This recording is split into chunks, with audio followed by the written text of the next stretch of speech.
The silk invitation felt heavy, not because of the embossed script, but because I knew the picture-perfect life Mark built was just a fragile veneer hiding an elaborate demolition plot. I was supposed to be visiting my sister, but instead, I was preparing to walk into a party where my husband planned to parade his mistress, never expecting I'd crash his carefully staged career victory with a secret of my own. The silk invitation felt heavy in my hand, almost mocking me. It wasn't the embossed script or the expensive cardstock that weighed down my fingers. It was the context. My husband, Mark, was throwing a party, a big one, a celebration of his promotion, he'd claimed, but I knew the truth was buzzing beneath the surface like trapped wasps. He'd been too jovial lately, too eager to get me out of the house, too quick to suggest I visit my sister up north for the weekend leading up to the event. I was 6 months pregnant with our first child. The nursery was painted the exact shade of pale blue he'd insisted on. Our life, from the outside, was the picture of suburban perfection. The renovated Victorian, the matching luxury SUVs in the driveway, the carefully curated social circle of high-achieving professionals. Only I saw the hairline cracks forming in the veneer. The cracks had a name: Clara. Clara was the new executive assistant at Mark's firm, young, effortlessly stunning, and possessing that dangerous, wide-eyed innocence that always hides a coiled spring of ambition. I dismissed her at first, a passing fancy, a mid-career distraction. But Mark's late nights stretched into early mornings. His phone calls became whispered secrets taken in the garage, and then came the undeniable proof, a receipt for a ridiculously expensive piece of jewelry I'd never seen, tucked inside a discarded suit jacket pocket. The party was set for Saturday night. I told Mark I'd be visiting my sister, just as he wanted. I packed a bag, hugged him goodbye, and drove exactly 5 miles before pulling into a discreet parking garage near the upscale neighborhood where my best friend Sarah lived. Sarah was my anchor, and she was already prepared for infiltration. "He's bringing her, isn't he?" Sarah asked, pouring me a calming cup of chamomile tea. I stared at the condensation forming on the window pane. He has to. He's arrogant enough to think he can maintain appearances, but he's not discreet enough to keep her hidden forever. He wants to parade her a little, just enough to show the world that he won. And he wants me gone, so there's no confrontation. The hardest part wasn't the betrayal itself. It was the sheer, cold calculation of it. Mark wasn't just cheating.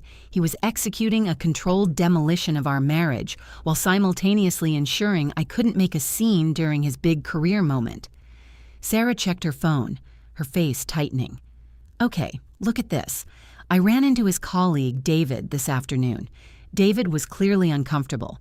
He mentioned that the guest list is fluid. Apparently, Mark told everyone to expect a very special guest. And David mentioned something specific about Clara being unavoidable tonight." "Unavoidable," I echoed, the word tasting like ash. This wasn't just a fling anymore. This was a statement. He was announcing his choice, albeit obliquely. I spent Friday night watching security footage from the neighborhood cameras Sarah had access to through a mutual acquaintance on the HOA board. We watched Mark's house, a dark monolith promising hidden drama. At 10 p.m. Friday, a white sedan, Clara's car, pulled into the driveway. It stayed there all night. My stomach churned, but I felt strangely calm, detached, like I was watching a poorly acted drama about someone else's life. Saturday arrived and I donned the armor, an elegant, floor-length navy gown that subtly highlighted my pregnancy, a visual testament to the life he was so cavalierly dismantling. I wore my most expensive jewelry, the pieces he'd bought me when he still meant his vows. "You look spectacular, Alara," Sarah said, applying a final coat of deep crimson to my lips. "Are you sure you want to go back? We can call the lawyers tomorrow." "No," I said, looking at my reflection. "I need to see the look on his face when I walk in. I need to see her, and I need to make sure he understands what he is losing before he thinks he's gaining anything." I arrived at the house at 8:15 p.m. The lawn was packed with expensive cars, and the music pulsed, a vibrant, arrogant beat against the quiet night. The caterers were moving seamlessly through the throng of Mark's colleagues and his parents, who, blessedly, seemed entirely oblivious. I slipped inside through the side entrance, past the kitchen staff. The main living area was a sea of black ties and shimmering cocktail dresses. I took a deep breath, adjusted the small silk wrap around my shoulders, and walked toward the center of the room where Mark was holding court near the mahogany bar. He spotted me first. The transition from smug host to frozen statue was immediate and magnificent. His smile dissolved, his eyes widening, searching frantically for an escape route that didn't exist. Ilara? His voice was barely a croak over the smooth jazz trio they had hired. The chatter didn't stop immediately. People turned, registering my presence, the stately, pregnant wife, and then looked back at Mark, confusion knitting their brows. This wasn't how the script was supposed to go. Mark scrambled to intercept me, attempting to wrap a proprietary arm around my waist, but I subtly sidestepped, maintaining a precise distance. "Darling," I said, my voice carrying just enough, practiced carefully in front of Sarah's mirror. I decided to come back early. The air up north was terribly dry for my complexion. His grip tightened on my elbow, pulling me closer, trying to force the image of the happy couple. I didn't expect you. Everyone, please welcome my wonderful wife, Ilara." The applause was polite, strained. Then the room shifted. It wasn't just my presence that had derailed the evening. It was the arrival of the second, far more disruptive guest. A hush fell, not because of me, but because of the couple entering through the grand front door. They were laughing, hand in hand, completely oblivious to the sudden silence. It was Clara, and she wasn't alone. She was stunning, draped in a shimmering silver gown that left little to the imagination. But it wasn't her dress that stole the air from my lungs. It was the man standing beside her, a man whose face I recognized instantly from years of watching financial news segments, a notoriously ruthless venture capitalist, Mr. Sterling. Clara leaned up and kissed Sterling's cheek, her attention fixed entirely on the crowd, looking for Mark. But Sterling's hand was possessive, resting low on her back. And then the final, brutal piece of the puzzle clicked into place. Mark wasn't just cheating with an assistant. He was cheating with his mistress, who, it appeared, was already attached to someone infinitely more powerful than him. Clara finally spotted Mark, her smile faltering slightly when she saw me standing there, heavily pregnant and undeniably the wife. She started walking towards us, her posture suddenly defensive. But Sterling didn't move. He surveyed the room, his eyes cold and predatory, before his gaze landed on Mark, who was now sweating profusely beneath the carefully dimmed chandelier light. "Mark!" Sterling's voice boomed across the sudden vacuum of silence, carrying an unmistakable edge of menace. "Good to see you." "Clara mentioned you had an important gathering. She failed to mention she was bringing her date."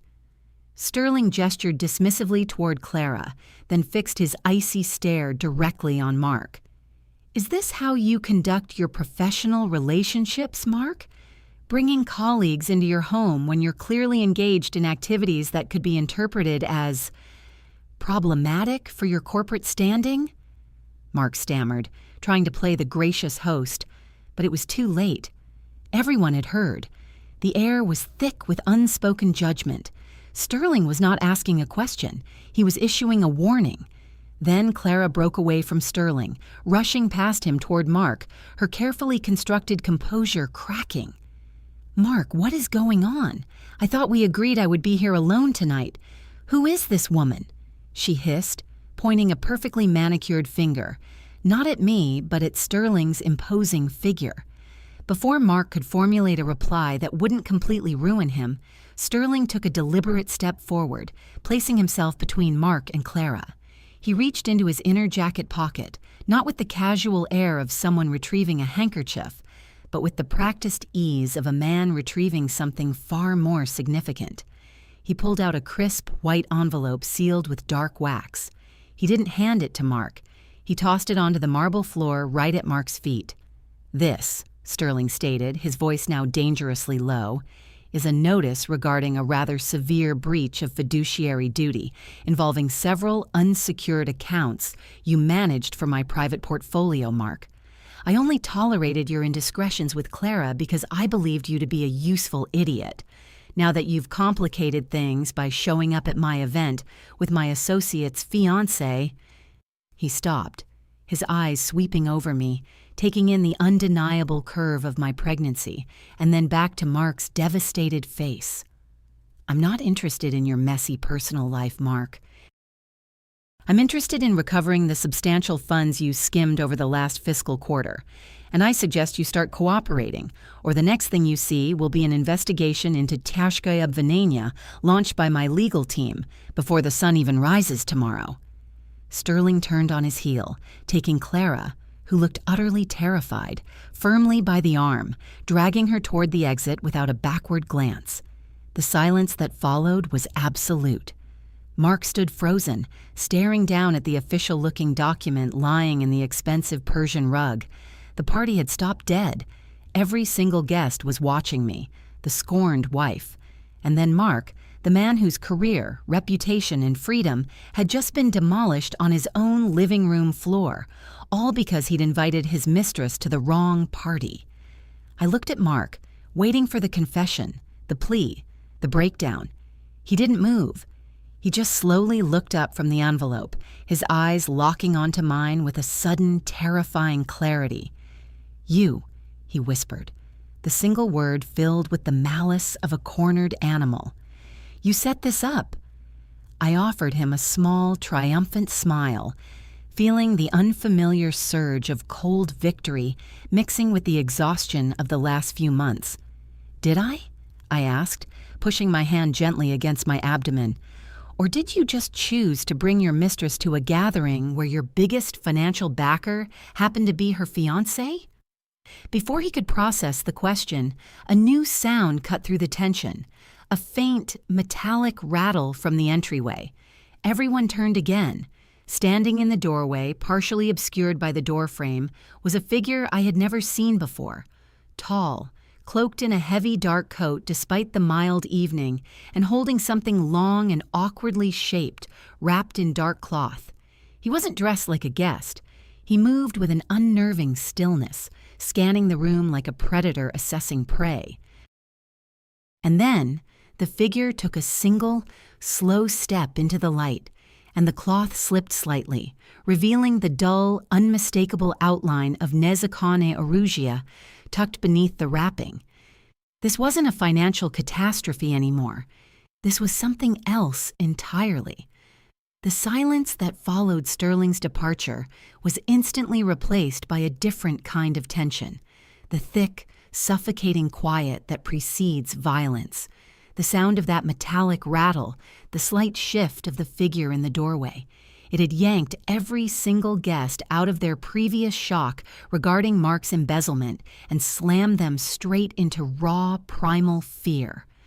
The man in the doorway didn't look at Mark, the newly exposed fraud. He didn't look at me, the pregnant wife. His eyes seemed to be systematically cataloging every person in the room, settling finally on a target near the periphery. Mark's elderly father, Richard, who'd been attempting to discreetly usher Mark's mother toward the back hallway. Richard froze mid-step, his face draining of all color. "Papa?" Mark finally managed, his voice cracking, his attention momentarily diverted from the envelope at his feet. He took an impulsive step toward his father, a purely instinctual reaction of a son seeing his parent threatened. It was the wrong move. The hooded figure reacted instantly to Mark's movement, raising the wrapped object slightly, bringing it into clearer view. It wasn't a hunting rifle or a theatrical prop. It was clearly some form of Nezakane Orugia, heavier and more menacing than anything seen outside of a poorly managed film set. "Nobody move," the stranger commanded. His voice was deep, gravelly, and utterly devoid of emotion.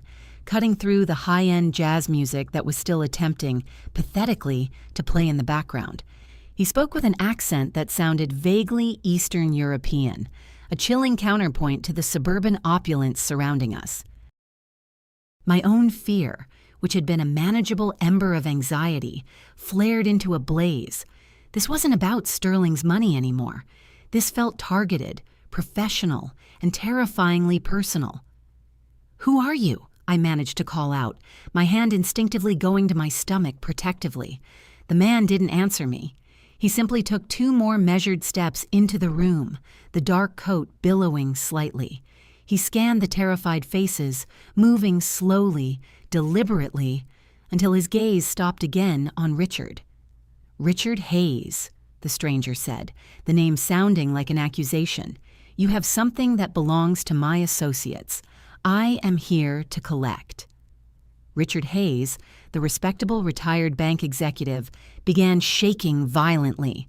He looked exactly like a man confronted by the long-buried consequences of a decision made decades ago.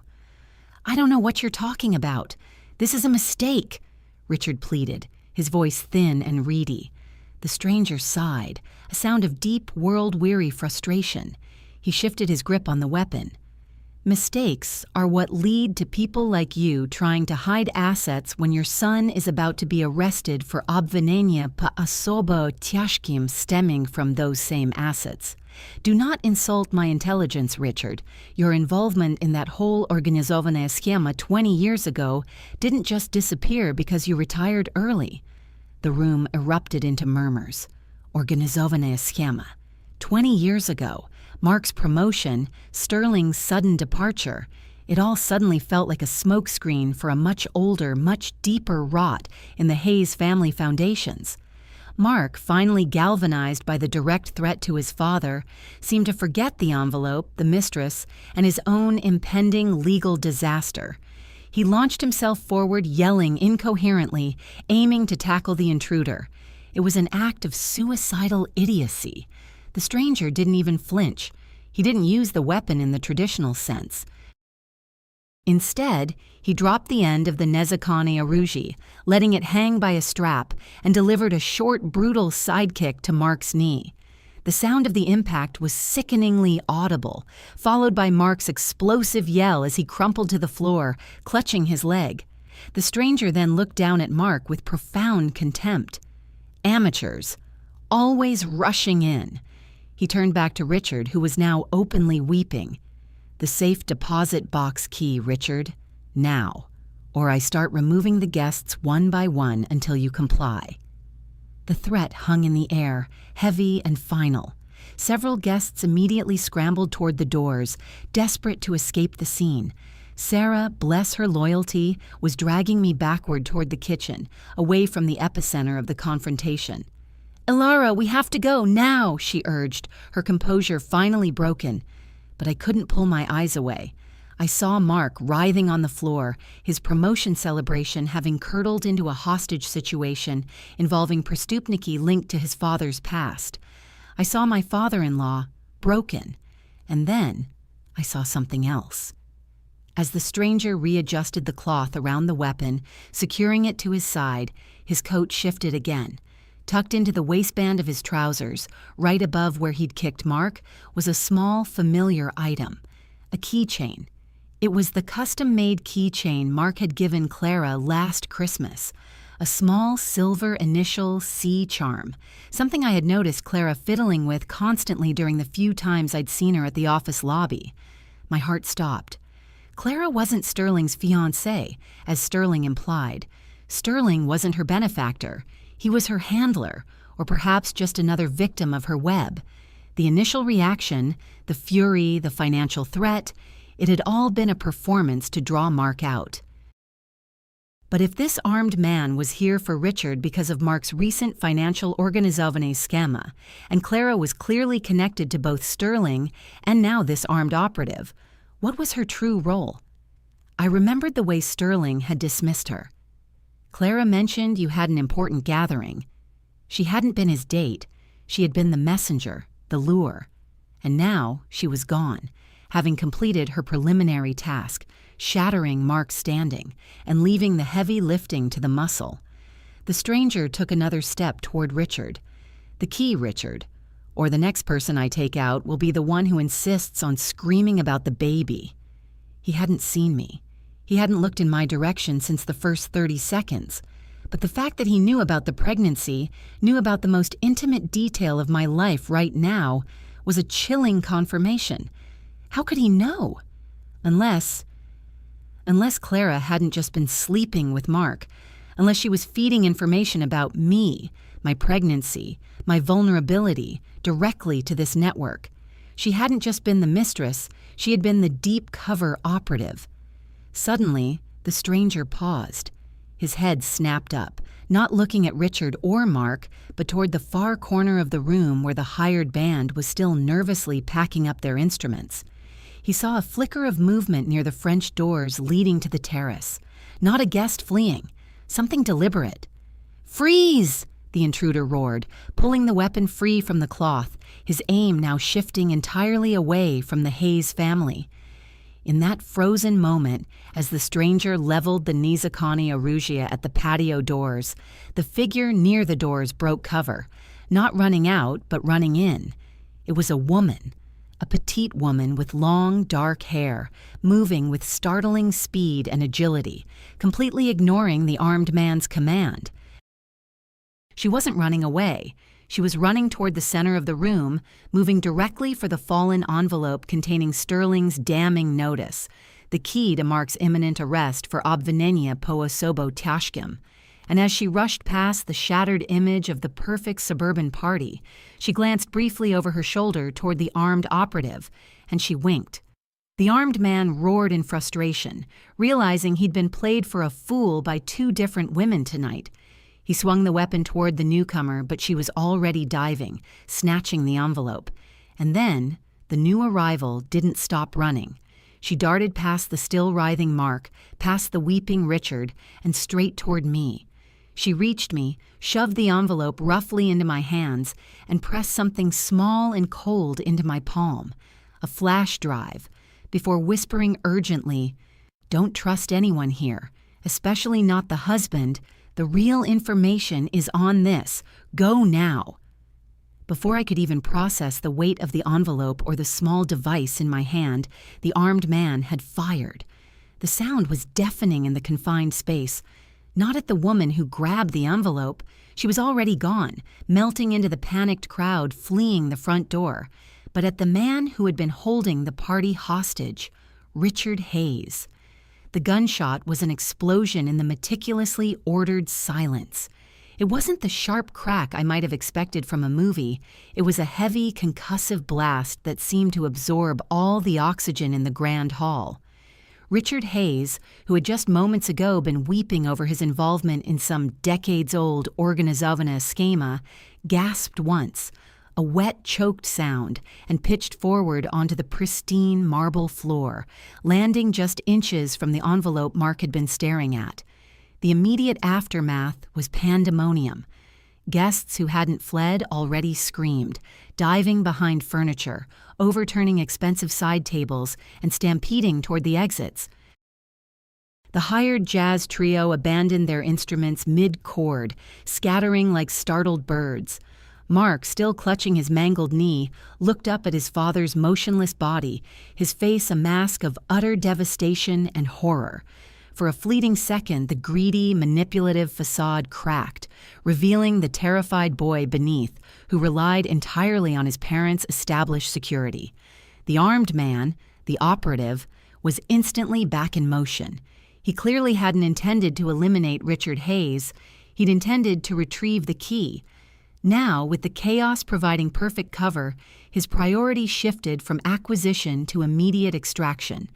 He spun around, his eyes cutting through the panicked haze, searching for the second woman, the one who had stolen the evidence related to Mark's obvinenia po osobo tashkim. But she was gone. The flash drive, the envelope, they had vanished into the surging tide of fleeing socialites. He looked down at Mark, who was now trying to crawl toward his father, and then his gaze swept over me. I was standing paralyzed, the cool metal of the flash drive digging into my palm. the heavy envelope clutched to my chest, marked with Sterling's seal. The shooter paused, clearly registering my presence. The pregnant wife who hadn't screamed or run, but had been handed evidence by a mysterious third party. His heavy coat and shadowed face made him intimidating, but his indecision was my only chance. He had 2 targets: the key/envelope, and now, possibly, me. "You!" he barked, leveling the Nizakane Aruji at my center mass. "Where is the drive?" I swallowed hard, forcing my pregnant body to move. Retreating toward the kitchen where Sarah was meant to be hiding felt too predictable. Instead, I bolted toward the nearest cover, a massive antique writing desk set against the wall where the guests had been leaving coats. "I don't know what you're talking about," I lied, my voice shaking despite my best efforts. He took a step toward me, reloading with a practiced, terrifying swiftness that confirmed his extensive training. The whir of the mechanism sounded impossibly loud in the sudden lull of screaming. It was in that crucial second, as he prepared to fire again, that Mark finally found his voice, not in grief, but in a desperate, selfish plea, fueled by the sight of his father bleeding out. "Wait! Don't shoot her!" Mark screamed, lifting his good leg and kicking desperately at the envelope lying near Richard's hand. "The box! The key is in the box! It's under the floorboard in the study. Just let me tell you where it is." The operative hesitated again, momentarily distracted by the promise of the actual target. The key Richard was supposed to possess. He turned his head slightly toward Mark, considering. This was my cue. I didn't know who the woman with the flash drive was, or what data she possessed, but I knew Mark was lying about the location of the key. He always kept the important things close. My eyes flickered down to the envelope I still held. Sterling's seal. Financial records. I bolted past the desk, not toward the exit, but toward the grand staircase, needing elevation, needing distance from the man with the Nizakane Aruji. "If you want the key, you won't get it from him," I yelled over my shoulder, my breath ragged. "He's compromised. The real evidence is right here." I slapped the heavy envelope against my hip, making sure the wax seal was visible. The operative's eyes locked onto the envelope. He didn't care about the dead man or the bleeding man anymore. He cared about the immediate proof Sterling had left. Proof that implicated not just Mark, but likely his entire family's history of involvement with that organizovanist schema. He started toward me, abandoning Mark completely. As I reached the midpoint of the staircase, ascending laboriously, I heard a new sound from upstairs, a sound completely out of place. Not a scream, not a fleeing guest, but the distinct high-pitched whine of a door being forced open in the master suite. The operative heard it too. He stopped dead on the landing, his head tilted. He had been focused entirely on the ground floor chaos and the immediate threats. Mark, Richard, me, the envelope. He had forgotten about the structure of the house itself. "There's someone else?" he muttered, his accent thickening with agitation. He looked at me, then back toward the ceiling. "The safe room. They're opening the safe room." That was the final confirmation. Mark had a safe room. And someone else, the woman with the flash drive perhaps, knew about it and was using the chaos to access it before the authorities arrived and sealed the property. The operative made a split-second decision that sealed Mark's fate. He shoved the Nizakane Aruji back into its cloth wrap, clearly needing both hands for the staircase, and began to ascend quickly, aiming for the upstairs confrontation rather than the financial evidence lying downstairs. Mark let out a guttural sob as the operative bypassed him, focusing on the upstairs threat. "Don't go up there! It's a trap!" Mark screamed, pain and terror overriding everything. "It's not what you think. I swear the package is downstairs." But the operative was already taking the stairs 2 at a time. I reached the upper landing just as the operative arrived at the master suite door. The whine had stopped. The door was ajar, hanging slightly off its hinges. The operative kicked the door open violently. "Show yourselves!" I crept along the hallway, adrenaline overriding the pregnancy fatigue, and pressed myself against the wall just opposite the open door. Inside, the room was bathed in the low glow of emergency lighting. The main power must have been cut in the confusion. The operative swept his gaze across the room, his weapon half drawn. It was empty. No figures, no fleeing people. Just the heavy, bolted steel door of the actual safe room, untouched. He cursed under his breath, turning back to the doorway, searching the hallway, his focus entirely upstairs, looking for the third party who had used the gunshot as cover. It was only then, as his attention was focused away from the staircase, that I noticed what he hadn't seen upstairs. Tucked neatly on the antique dressing table in the master suite, placed precisely where he would see it when he turned back, was a small, familiar silver charm, the initial C from Clara's keychain. It was a message, a misdirection. The true prize wasn't in the safe room or in Sterling's envelope. It was a deliberate breadcrumb trail designed to pull the operative upstairs, while the real objective, the contents of the flash drive I now held, or the envelope I still clutched, was secured elsewhere. But if the operative was distracted upstairs and the second woman was gone with the flash drive, why had Mark screamed that the key was downstairs? I looked down the sweeping staircase. Mark was still near his father's body, paralyzed with pain and shock, the envelope still the focus of his desperation. And then I heard it. A soft, rhythmic tapping sound coming from directly beneath my feet, originating from the structure of the house itself. It wasn't coming from Mark's alleged study. It was coming from under the landing where I was standing. It was the rhythm of Morse code. 3 short, 3 long, 3 short. SOS. And the tapping wasn't random. It was insistent, repeated, and clearly directed toward whoever was on the landing above. The tapping stopped, and a moment later, a single, almost inaudible whisper echoed up through the floorboards, sounding like it came from a very small, confined space. Elara. Mark didn't bring the mistress. She brought him. Check the closet in the nursery. She's been in there since Tuesday. The whisper, impossibly clear despite the chaos erupting downstairs and the presence of the armed man upstairs, vibrated through the very wood beneath my feet.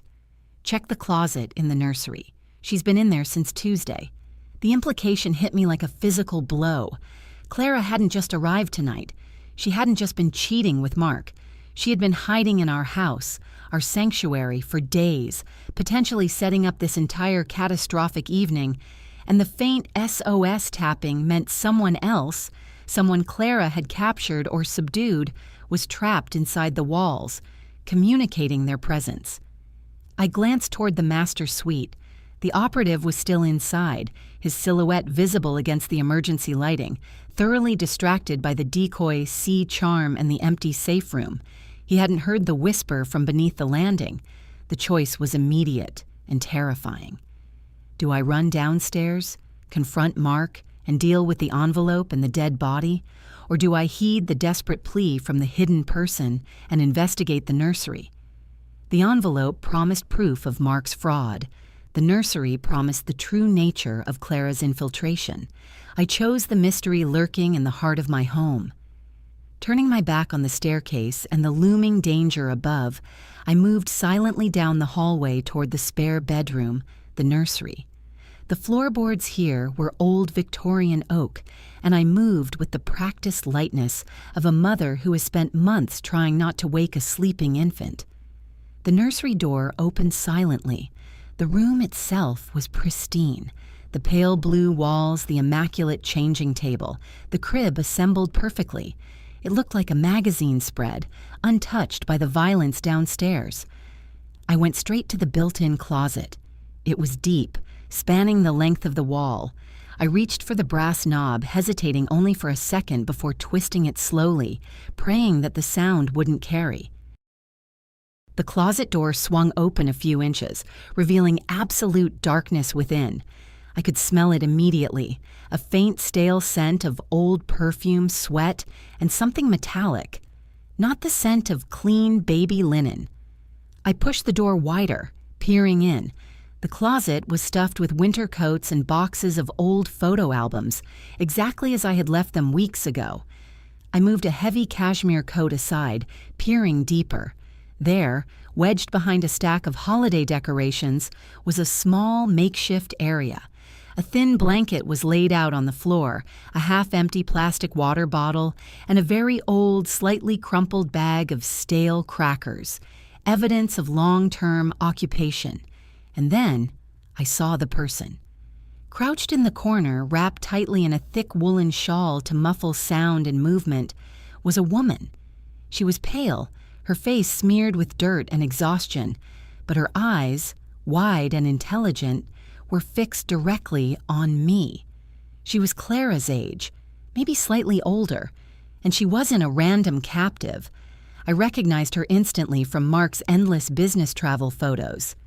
You're David's wife," I whispered, recognizing the woman who had been Mark's colleague's wife, the one David had clearly been too afraid to mention directly to Sarah. David, the man who had been so uncomfortable about Clara being at the party. She nodded frantically, gesturing toward the items on the floor. "Please, Alara, you have to listen. I'm Sarah, David's wife. Clara's been here since Tuesday. She used my identity papers to get a temporary contractor access badge to the firm." "Why here? Why hide here?" I choked out, pulling the flash drive from my pocket, realizing the woman downstairs who gave it to me must have been an accomplice or an operative connected to David. "Because Clara wasn't after Mark's money," Sarah whispered fiercely, her voice barely audible. "She was after you and the baby. Mark was terrified. Sterling isn't her fiancé, he's the head of the network that funded her infiltration. Clara was supposed to replace you. She was tasked with getting close enough to deliver the baby, to secure the heir, and then eliminate you both discreetly after the transfer of assets, framing it as an accident. The evidence Sterling showed Mark wasn't about embezzlement. It was proof of the network's plan to use Mark to get control of the child when it was born." The pieces clicked with sickening clarity. The pregnancy wasn't a complication, it was the target. Mark's frantic behavior wasn't just about cheating, it was about knowing he was trapped in a horrifying blackmail scheme involving his own child. "The man downstairs, the shooter?" I asked, my throat tight. "He's extraction personnel," Sarah confirmed, her eyes darting nervously toward the hallway. "He's there to clean up the scene and retrieve the baby if Clara couldn't secure a clean handoff. He's looking for me because I was his backup, supposed to report if he failed to get Richard's key. He knows I was tracking Clara's movements through David's remote access software." "But I have the flash drive now," I said, holding it up, "and Sterling's notice is downstairs." Sarah shook her head, a look of profound despair crossing her features. "No, Ilara. That flash drive is the decoy. The one I gave you downstairs was just to get you moving. The real information, the timeline, the delivery location, the names of the buyers for your child, is locked in the nursery closet's secondary compartment. Clara knew you'd be drawn here if you survived the initial blast. She planted this decoy evidence on the operative upstairs to pull him away from the actual prize." She pointed a trembling finger past the boxes of winter wear toward the far back wall of the closet, where a thin seam in the wooden paneling was almost invisible. "It's a small hidden panel. Magnetic lock. It requires a specific frequency to open." Clara was holding the activator, a small silver ring, when she left with Sterling. She thought she had secured the area.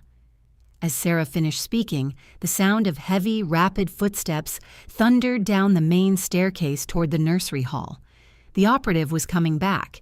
He had realized the upstairs distraction was useless. "He's coming for us! He knows I'm here!" Sarah hissed, scrambling to stand up, ignoring her cramped legs. "The frequency is unique. Only Clara and the lead operative know it. They programmed it to open only when the operative uses his specialized comm unit, which is what he's hiding under that coat." Sarah pointed toward the operative's discarded weapon wrap, now lying near the master suite door down the hall. The heavy footsteps stopped right outside the nursery door. The air went still. "Alara," Sarah whispered urgently, pressing her body against mine in the cramped space. "He's going to shoot through the door to flush us out. You have the envelope, you have the decoy drive. But the real truth is behind that panel. You have to open it before he breaches." I looked at the hidden seam, then down at my pregnant belly, then back at the door, knowing the armed man was moments away from ending this entire nightmare with another shot. "How do I open it without his activator?" I pleaded, my voice barely a breath. Sarah looked at me, her eyes shining with desperation and a strange resolve. "You don't have the activator, but you have the frequency source. You have Mark's proprietary encryption key for his business communications, the one he keeps on his person for emergencies. If you can get that key, you can overload the magnetic lock, but you have to be fast. He's going to shoot any second." The door handle began to turn slowly, deliberately, from the outside. "Where is the key?" I demanded. Sarah pointed directly past me, back toward the chaos downstairs. "On the floor, right next to Richard Hayes's hand. Mark has nothing left to protect him. If you go down there now, you can get it before that man comes back down." The doorknob clicked. The door began to swing inward. My only hope for the real story, and perhaps our survival, lay at the bottom of the stairs, next to a dead man, while a trained killer stood waiting just on the other side of the thin wooden barrier. The nursery door groaned inward, revealing the silhouette of the armed operative, his weapon already raised and aimed squarely at the small space where Sarah and I were huddled. The faint light from the hallway caught the edge of his dark coat and the grim set of his jaw. He had made his calculation. The upstairs diversion was a bust, and the priority was securing the evidence on the ground floor. "Out! Now! Both of you!" he commanded, his voice dangerously level. "And no more games about keys." Sarah shoved me forward. "Go! I'll hold him here a second." I didn't hesitate this time. I burst out of the closet and sprinted past the crib, ignoring the operative's surprised intake of breath. My one thought was the key, Mark's emergency encryption key, lying beside his father's body, the only tool that could unlock the truth hidden in the nursery wall. I flew down the grand staircase, adrenaline flooding my system, my lungs burning with the exertion, but the image of the baby, my baby, and the chilling details of Clara's long-term infiltration fueled every desperate step. As I hit the bottom step, the operative cursed loudly upstairs, realizing he had lost control of the situation downstairs entirely. I didn't look up. I launched myself toward the marble floor where Richard lay still, and Mark was sobbing uncontrollably near his father's outstretched hand. "Mark, the key! Where is the key?" I hissed, dropping to my knees, ignoring the pool of blood forming around Richard's head. Mark looked up at me, his eyes bloodshot, no longer manipulative, just broken. It's in my watch." "The emergency bypass." He held up his wrist, a thick, expensive gold watch. I fumbled with the clasp, my fingers shaking too badly. The operative's heavy footsteps were pounding down the main staircase now. He was going to be on the ground floor in seconds. "I can't," I gasped, struggling with the delicate mechanism. Suddenly, a new sound, a sharp, decisive thwack, echoed from the entryway. The door that had been left ajar by the fleeing guests burst open, slamming against the wall. Standing there, bathed in the harsh glare of incoming flashing blue and red lights from the street, was David, Sarah's husband, flanked by 2 plainclothes officers from the local jurisdiction. "Police! Drop the weapon!" David yelled, clearly overriding his fear for the sake of his wife and the unfolding situation. He had clearly contacted the authorities the moment the first shot was fired, prioritizing his family's safety over Mark's clandestine operations. The operative, halfway down the stairs, stopped cold, assessing the new threat: uniformed police versus a lone gunman who had just committed homicide. He still had the Nizakani Oruji. He made his choice. Instead of surrendering, he spun toward the closest source of ongoing leverage. Me, the pregnant woman kneeling over the dead man, reaching for the key. He raised the weapon again, aiming at me. But before he could squeeze the trigger, another figure moved with shocking speed from the relative shadows of the dining room entrance. It was the woman who had given me the flash drive downstairs. The one who had winked. She wasn't an operative. She was clearly someone connected to David, maybe a private security contact alerted by David's call. She didn't have a gun. She had something far more disruptive, a fire extinguisher taken from the wall near the bar. She launched herself forward, spraying a thick, blinding cloud of white chemical foam directly into the face of the armed operative on the stairs. The man roared in pain and confusion, the chemical spray hitting his eyes, temporarily neutralizing his vision and weapon control. He stumbled backward, crashing against the railing, the Nizakani Arugia clattering down the marble steps, skidding to a stop near Mark's foot. In that moment of absolute chaos, the police shouting, the operative blinded, Mark staring blankly, I finally managed to pry the emergency bypass lever on Mark's watch. A tiny, specialized chip ejected into my palm. I jammed the chip into the tiny slot on the flash drive I still held. The drive, which Sarah had claimed was a decoy, suddenly glowed faintly, the indicator light blinking rapidly. It was now reading the security protocols embedded in Mark's watch. The real data dump had begun. I didn't look at Mark or the dead body of his father. I scrambled back up the stairs, taking the steps 2 at a time, gripping the now active flash drive. Sarah met me halfway, pulling me into the nursery. "Hurry," she urged. We bolted to the back wall of the closet. I slammed the active flash drive against the hidden panel seam. A soft, high-pitched electronic hum emanated from the wood, and the panel slid inward with a nearly inaudible hiss. Inside was not money or jewels.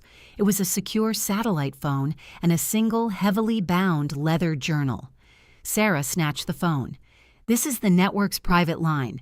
They've been coordinating everything through this number, using the nursery closet as their secure relay point.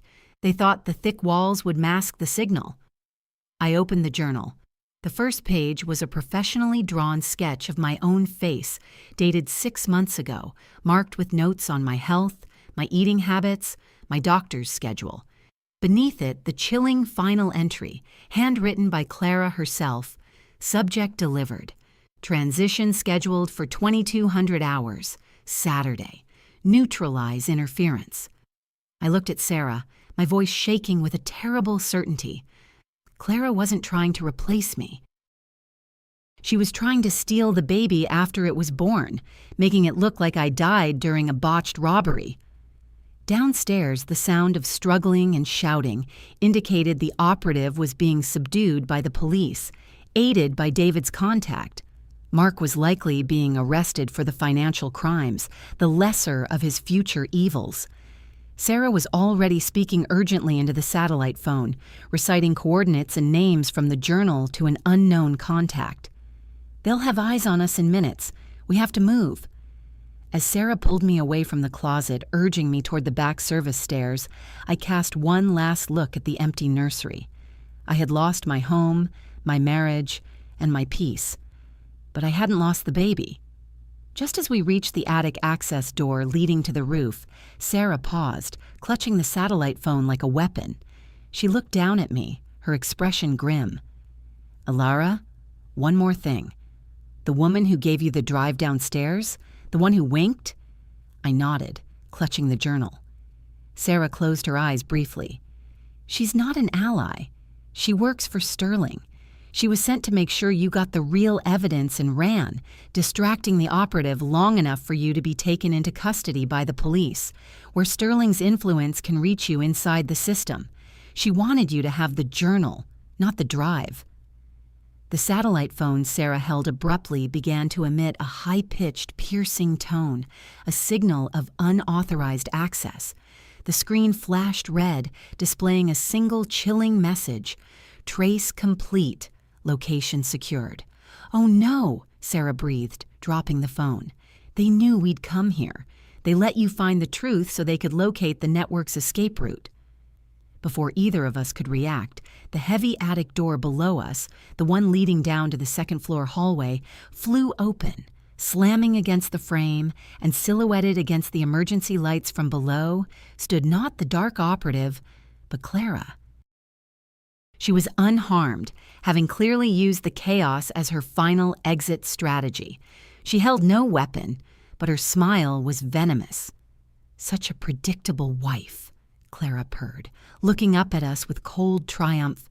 "You found the dirt on Mark, you found the trap in the wall, but you never realized I set the final alarm for myself. Enjoy the view, Alara. Mark's parents financed a very long future for me, and that future starts now, with your child."